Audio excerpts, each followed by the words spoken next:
Peace be with you. Friends, our first reading and our gospel for this weekend have a special resonance for our time, I think, because they both speak clearly about life after death. Now, I say it has resonance for our time because there's coming more and more to be a dominant secularist or materialist ideology that says all there is the world that we can see and measure empirically. All there is matter in motion. Big Bang happened, the world came into being, eventually it will pass out of being. We live for a very short time, and then, we die and our bodies go back into the earth. The universe itself will wind down. I mean, that's the materialist, secularist view of the world. It might surprise you to hear this. It surprises a lot of religious people, but the view that there is nothing after this life for us was actually commonly held throughout much of the Old Testament period. You look at the text of the Old Testament, you'll find some that begin to make a sort of tentative reference of an afterlife or toward life after death. But a lot of the Old Testament, the standard view was, that death is the end, and we go back into the earth. When the psalmist, for example, prays to the Lord, well, can dust give you praise? The point he's making is, well, yeah, now that I'm alive, I can give you praise, but dust, once I'm gone, I can't give you any praise. Well, the first reading for today is from the second book of Maccabees, and it's one of the most extraordinary texts in the Old Testament because it's one of the relatively few Old Testament passages that clearly indicate the existence of life after death. And the setting is fascinating. So we're looking at the 2nd century BC in Israel, a time when a Hellenizing culture was trying to impose itself upon Israel. So here I'm talking about the cultural and political descendants of Alexander the Great, now moved into this part of the world, and they're trying to impose upon conquered Israel the sort of Greek way of life. And much of that life, we eventually took in, and we've adopted Greek philosophy and so on and so forth. But at the time, it was seen by many in Israel as an affront. It was outrageous. It's interesting to me that go up and down the centuries, you'll find conquering nations from ancient times to our own time always think they're offering something good. That's why they want to spread their empire around the world. And the ancient Greeks were no different. They wanted to Hellenize the world. But they met in Israel with strenuous resistance. It was led by this fellow, Judas Maccabeus, hence the Maccabees books. Maccabeus just means the hammer. So Judas and his brothers, Judas and his family gathered a lot of followers around them, and they resisted this Hellenizing influence. They took up arms against the Greeks. Read the books of Maccabees for all the details of those battles. But that's the setting, everybody, for the story that we read in our first reading. And it's remarkable. What's happened is this mother and 7 of her sons have been captured, and they're being forced to eat pork, which was against a Jewish law. The hope probably was that we get these people to give in, they'll cause others to give in. That's the usual method that conquerors use.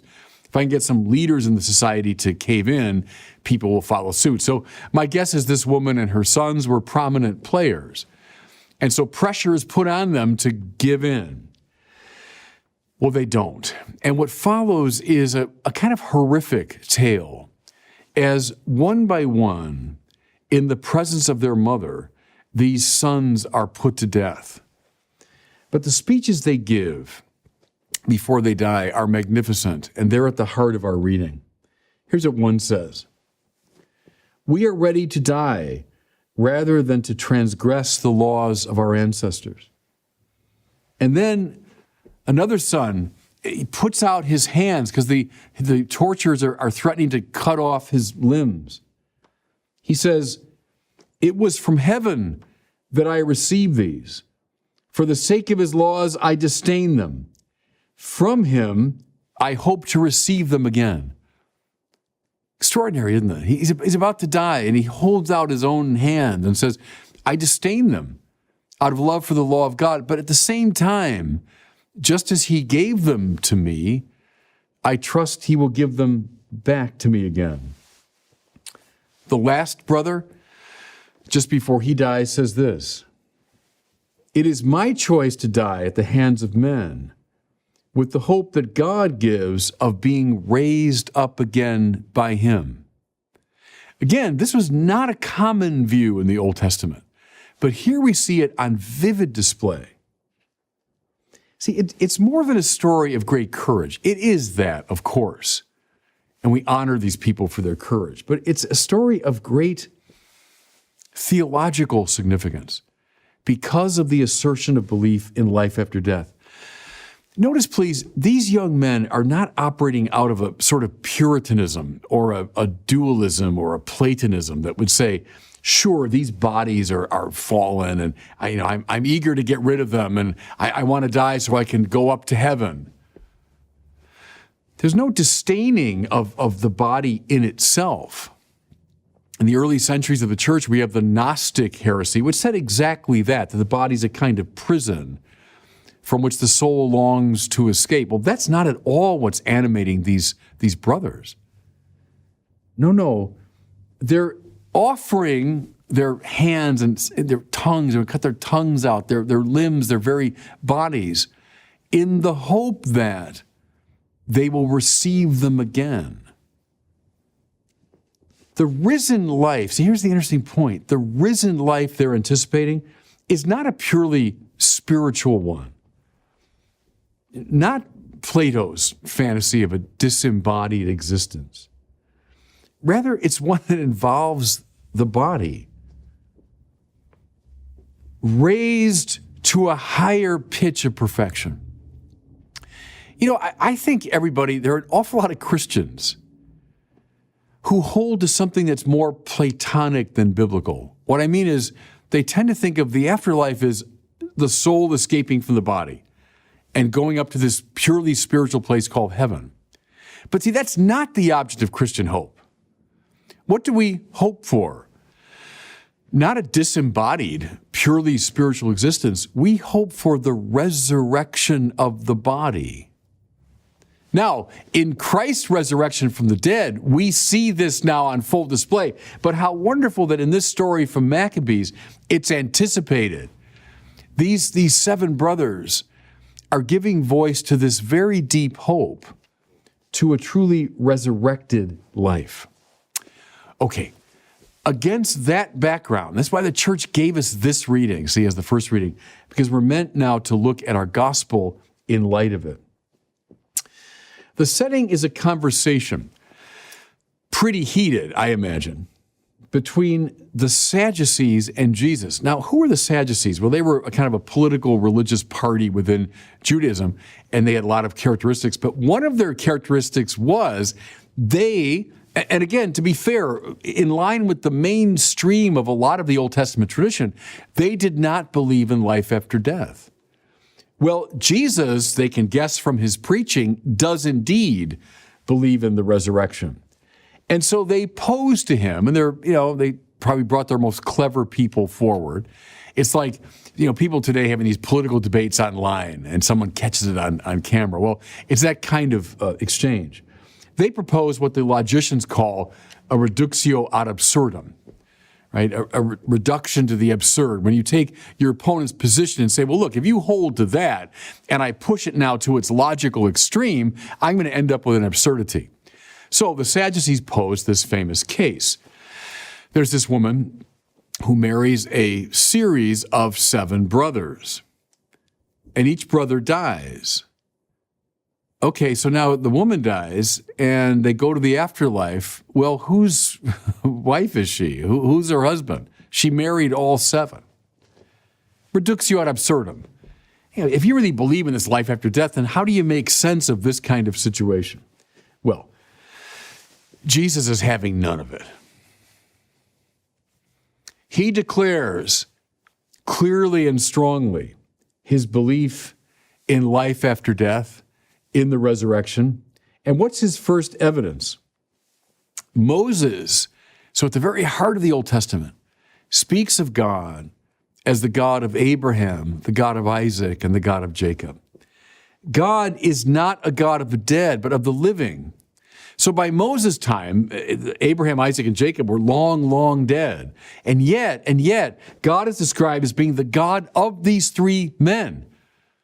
How's that possible unless, in some sense, these three men are still alive? They're still alive in the presence of God. How's he further answered the Sadducees? In the heavenly realm, people will not marry or be given in marriage. So he just cuts the dilemma, out from under its feet. But how come? Because marriage is a bad thing? Because we can't wait to get up beyond this world of bodies and sexuality and marriage and go to a higher spiritual space? No. Because in the heavenly realm, which is an embodied realm, Jews would never think of it any other way. In the heavenly realm, we will love in a manner so intense that it goes beyond even this most intense expression of love here below that we call marriage. Not that something less than marriage is on display in heaven, but rather something much greater than marriage. There'll be an intimacy with one another that's possible because we are so intimately joined to God and through God to each other. So people will not marry or be given in marriage because something so much greater than marriage is on display in heaven. Can I make a final point here, everybody, as I close? Something you'll hear from secularists and materialists today is, you religious people that believe in heaven, pie in the sky when we die, you're the problem because it's all this fantasizing about another world that leads you to ignore the injustices and suffering of this world. See, that is consummate nonsense because it's actually the contrary. See, if you're a strict materialist, so this is all there is, this life, this body, which is going to die and go back in the earth. The universe is going to fade away. Why should I particularly care about gross injustices that are halfway across the globe? Oh, there's a poor kid in Africa right now who's starving to death and it's being caused by political corruption and injustice. Yeah, all right. He's going to die. I'm going to die. We're all going to die. The universe is going to fade away. So who cares? But now, turn it around. You're a religious person and you believe in life after death. You believe, first of all, that child suffering right now in Africa, that starving child, was loved into existence by God and is destined for eternal life with God. Mind you, not just his soul that escapes from his body, but he himself, body and soul, is destined to live with God. Therefore, of course, I am interested in what's just and right for him. Of course I'm interested in alleviating his suffering. It's not the religious person that's indifferent. I'm the contrary. And then can I just observe everybody, who were the greatest social activists in the 20th century, those that made the biggest difference in terms of social justice? People like Martin Luther King, who believed in life after death. People like John Paul II, who believed in life after death. People like Mohandas Gandhi in India, spiritual man that believed in life after death. Don't bore me with this canar that somehow religious people are the ones indifferent to the suffering of this world. On the contrary, it's those who believe as those 7 heroic brothers did in the Old Testament, those who believe as Jesus did in life after death, that are most committed to justice here below. And God bless you.